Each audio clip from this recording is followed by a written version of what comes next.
Hello students, कैसे हैं आप लोग। देखिए आज हम डाइकोट स्टेम और डाइकोट रूट के बारे में पढ़ेंगे। चलिए शुरू करते हैं। Dicot stem, the transverse section of typical young dicot stem show the epidermis. It is the outer most protective layer of the stem. Stem की आउटर मोस्ट प्रोटेक्टिव लेयर कहलाती है। उसके बाद जो है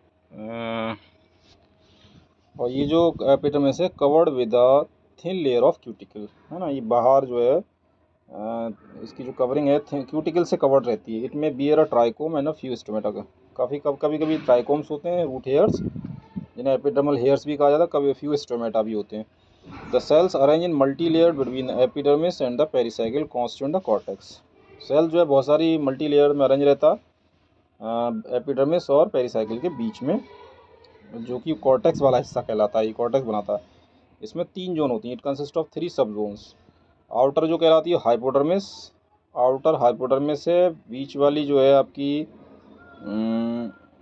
हाइपोडर्मिस हो गई। ये आपकी hypodermis consist of few layer of collenchymatous cells पाए जाते हैं below the epidermis, which provide mechanical strength to the young stem. Young stem को मैकेनिकल स्ट्रेंथ इसी से ही मिलती है। उसके बाद cortical layer below hypodermis, cortical layer hypodermis के नीचे consist of round thin walled parenchymatous cells. इसमें देखिए सेल्स चेंज हो गए, इसमें पैरेनकाइमेटस सेल्स हैं विथ कॉन्सिक्वेंस इंटरसेलुलर स्पेस होता है। Innermost layer of cortex is called endodermis. Innermost layer जो कॉर्टेक्स होती है एंडोडर्मिस कहते हैं। The cells of endodermis are rich in starch and layer is referred to as starch sheath, इसलिए इसका नाम स्टार्च शीथ पड़ गया। अब उसके बाद आती है पेरिसाइकिल। पेरिसाइकिल कहाँ देखी?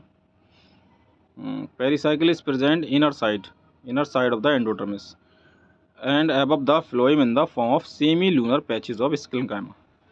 ये कहाँ मौजूद होती है पेरिसाइकिल? याद रखिएगा, वो कि इनर साइड और एंडोडर्मिस के नीचे साइड में और फ्लोएम के जस्ट ऊपर, जो कि सेमी लूनर पैच बनाती है स्क्लेनकाइमा का।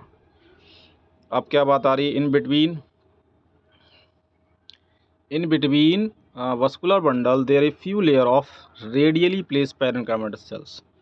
वस्कुलर बंडल के बीचों बीच कुछ few layer of radially place parenchymatous cells होते हैं विच कॉन्स्टिट्यूट मेडुलरी रेज। वो मेडुलरी रेज बनाते हैं।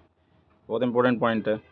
अ large number of vascular bundle are arrange in a ring, है ना। रिंग की फॉर्म में बहुत सारे वस्कुलर बंडल पेरीफेरी पे अरेंज रहते हैं। इस तरीके से अरेंज रहते हैं।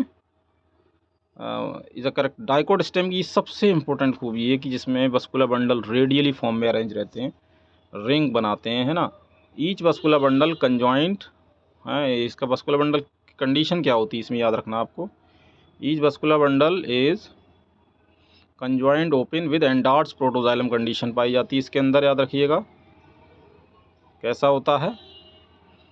Each vascular bundle is conjoint open with endarch a large number of round parenchymatous cells with large intercellular space which occupy the central portion of the stem. Pith देखिए इसका, कह रहे हैं कि पिथ काफ़ी बड़ी होती है, राउंड होती है। राउंड पैरेनकाइमेटस सेल्स और बहुत सेलों के बीच में गैप होता है, सेंट्रल पोजीशन ऑक्युपाई करती है, वो पिथ होगी। तो इसकी देखिए इस डाइकोट स्टेम में पिथ हो गई, वस्कुलर बंडल हो गए, रिंग की फॉर्म में पेरीफ्री पे अरेंज रहते हैं। ये डाइकोट स्टेम की खूबी है।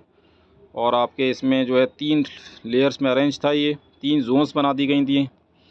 हाइपोडर्मिस, है ना, उसके बाद एंडोडर्मिस, फिर उसके बाद पेरिसाइकिल। ये एक डाइकोट स्टेम आप देख रहे हैं। डाइकोट स्टेम में ये देखिए epidermal cell, epidermis, hypodermis, endodermis, pericycle, vascular bundle देखिए अब रेडियली अरेंज्ड हैं। ये रेडियल फॉर्म में अरेंज रहते हैं। मेडुलरी रेज भी हैं बीच में। पिथ काफ़ी बड़ी होती है, राउंडेड पैरेनकाइमेटस होती है। तो ये डाइकोट स्टेम की बहुत इंपॉर्टेंट खूबी याद रखिएगा। उसके बाद आप आइए मोनोकोट स्टेम पे। The monocot stem has a sclerenchymatous hypodermis. Monocot stem जो होती है स्क्लेनकाइमेटस हाइपोडर्मिस होती है।